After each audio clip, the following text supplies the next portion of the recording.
It's election day in the world's biggest democracy, and with around 40% of India's population living below the poverty line, pretty much everyone agrees the situation needs to change.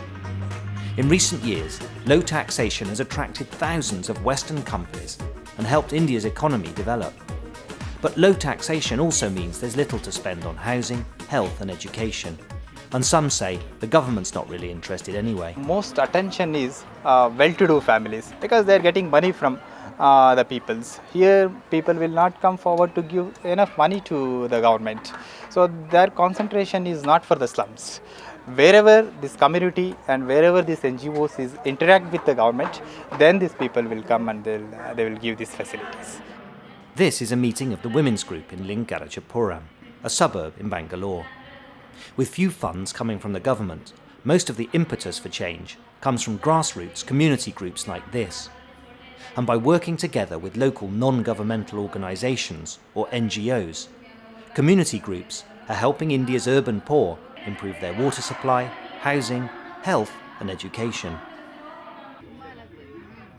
Not so long ago, Lingarajapuram didn't have any water or sanitation.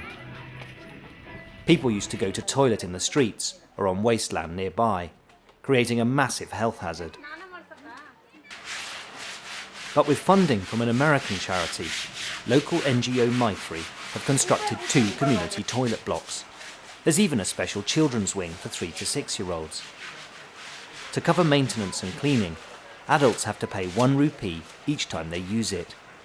But with 20,000 people in this suburb, even 2 toilet blocks wasn't always enough.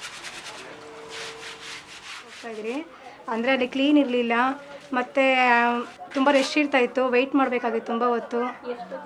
Half an hour 1 hour wait ಮಾಡಬೇಕಾಗಿತ್ತು ಅಲ್ಲಿ.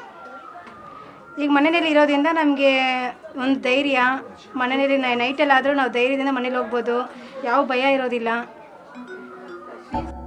Today, Rahida's is one of over 550 houses who Maitri have helped to build their own toilet. Because her husband helped construct it and the community bought materials in bulk, the total cost was around $100. Roughly half's paid by her family and the remainder by Maitri.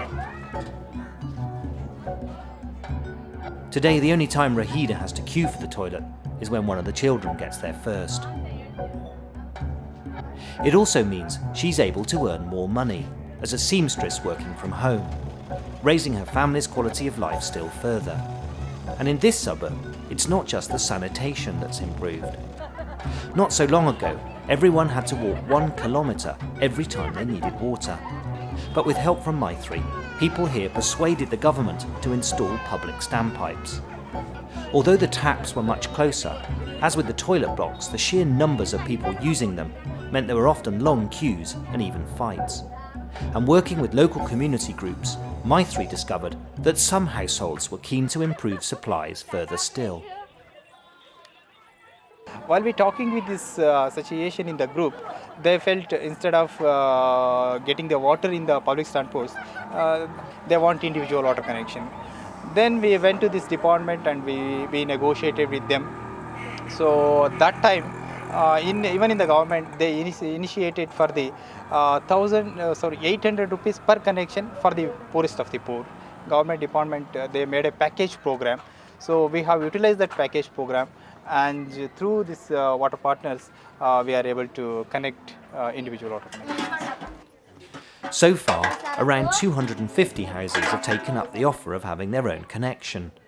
Supplies are metered, and depending how much they use, each family has to pay around $2 a month. But water used to be free, and some community-based organisations think that charging for it's the first step on the road to privatisation. Government responsibility is to provide water to every citizen. In the Municipality Act, there is a provision. Every municipality has to provide minimum standard of basic amenities to every citizen, those who are in the municipal area. If you not guarantee living wage, you shouldn't ask for the money for you shouldn't ask payment for everything.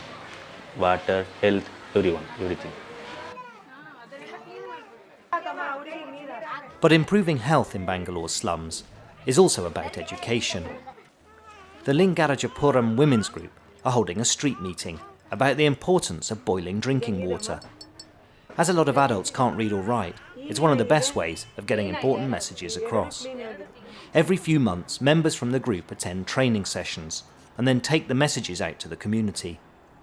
Indian women may have less rights than men, but they're increasingly taking control of what happens in the community, and grassroots initiatives like these are extremely effective and inexpensive ways of changing people's lives. And women's groups also play a central role when it comes to improving housing.